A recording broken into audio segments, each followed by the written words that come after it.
Looking for somewhere a bit more off the beaten track in Madeira, the villages of Jardim de Mar and Pol de Mar on the far southwest coast feel properly authentic, almost cut off from the rest of the island. Come with me and see what makes them unique.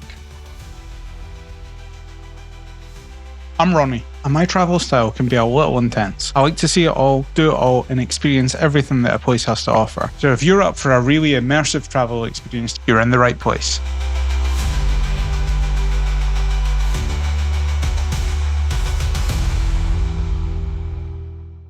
As you drive further west, the coastline definitely gets more rugged.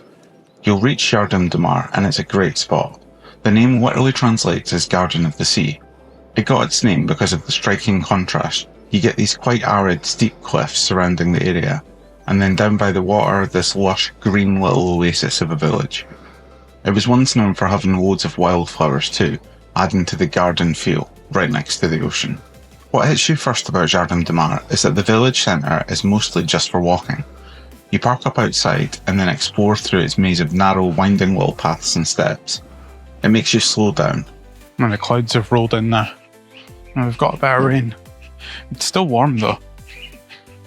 Madeira is a year-round destination, but I guess you take your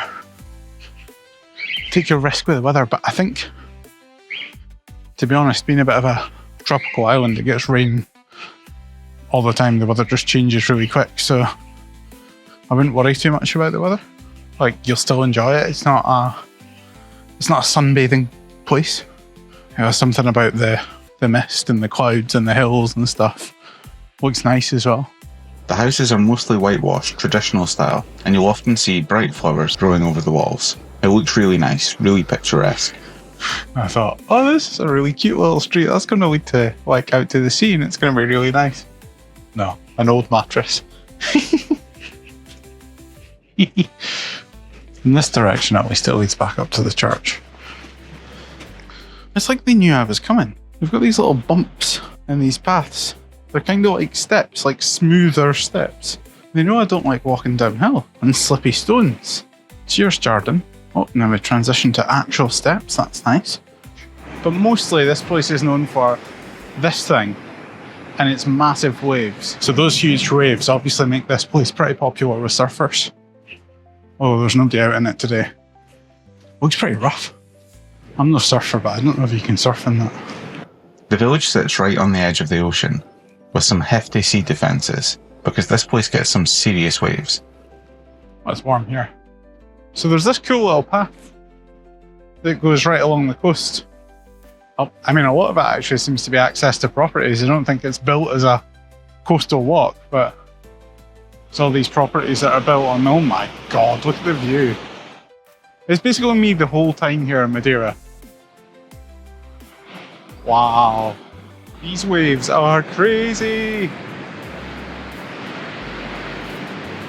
I don't think I've ever seen waves like that. You see as well, like I haven't just picked a quiet point. There's nobody here. There is no one here. I don't even know where the people who live in this town are. The population of this town is only about 200 actually. Look at those cliffs. But yeah, this town over here is Pol de Mar, Pol of the Sea. We're going to head there next. I can't believe there's not more people here. I can actually stay here and just watch these waves all day. Nuts. Love the sound of it.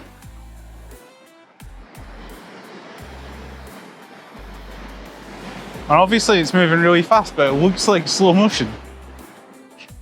Alright, let's go and check out Pol of the Sea. See if Pol is better than the garden. Pol de Mar. I'm guessing it's not a name.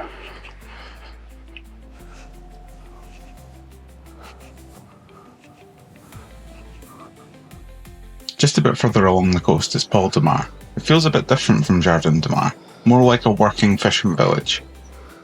So this is Pol de Mar. Pol de Mar. Crazy waterfall. Beautiful. So if only I had my drone with me, I could fly it right in there.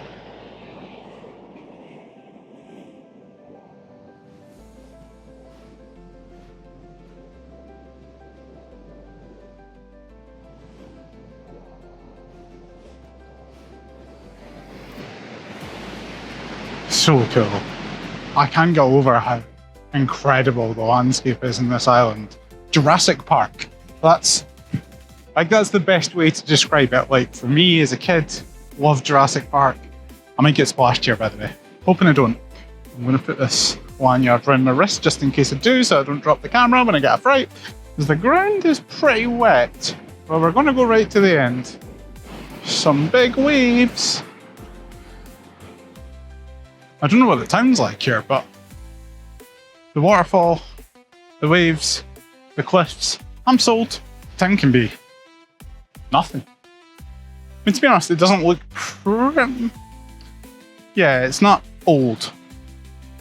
It's a little fishing village, I think. But that, look at that. Isn't that incredible? It's like the opening scene in Jurassic Park, isn't it, when they're coming in with the helicopter? What's the theme tune? I have no idea. It's that thing, isn't it? Jurassic Park, Indiana Jones. Whoop! Oh, I'm gonna get splashed. Ah, no, maybe not. It's stretched out on a narrow bit of flat land between the massive cliffs and the sea, and the name means Marsh of the Sea, which kind of makes sense given how low down it is. There's a small harbour area with colourful fishing boats, and a long main street running beside the sea. Again, the ocean is right there, defining the place. It's another one of these tough little coastal villages you find in Madeira, built right on the edge of the powerful Atlantic. After seeing the villages by the sea, it's worth heading up into the hills behind them to the area called Fajã da Ovelha. This isn't really one village, but a collection of houses and farms spread out across the steep, sunny slopes that rise up sharply from the coast. Driving up here gives you a totally different view. You'll see the landscape is covered in terraces, called poios, built wherever people could find a patch of land flat enough to farm. It gives you a real idea of traditional farming in Madeira and the hard work involved over the years, growing vines, vegetables, and maybe bananas lower down. The views from Fajã da Ovelha are, as you'd guess, really good. Looking down, you'll often see Pol de Mar stretched out below, looking tiny against the huge ocean.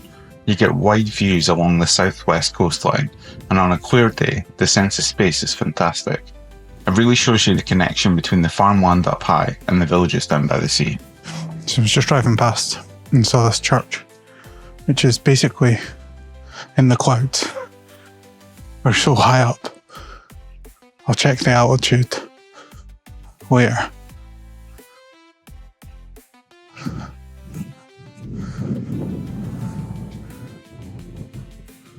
But we're pretty high.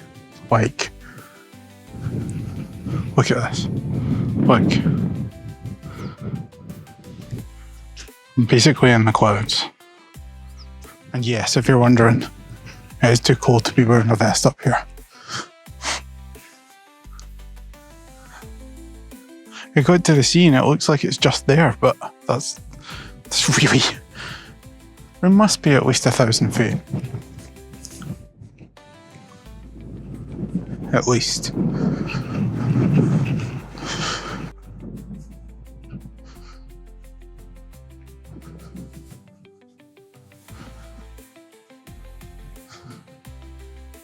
So that's a look at the far southwest coast around Jardim and Pol de Mar. These villages offer something really different, that feeling of being a bit off the main track, sitting right on the dramatic coastline. Jardim with its really nice pedestrian alleys and its surfing reputation, and Pol de Mar with its fishing village feel and the great views looking down from the terraced hillsides of Fajã da Ovelha above. It's a ruggedly beautiful and genuinely authentic corner of Madeira, well worth exploring if you want to experience the island beyond the main towns. If you want to see more content like this, please give this video a like, subscribe, hit the notification bell, it really helps. Cheers, see you soon.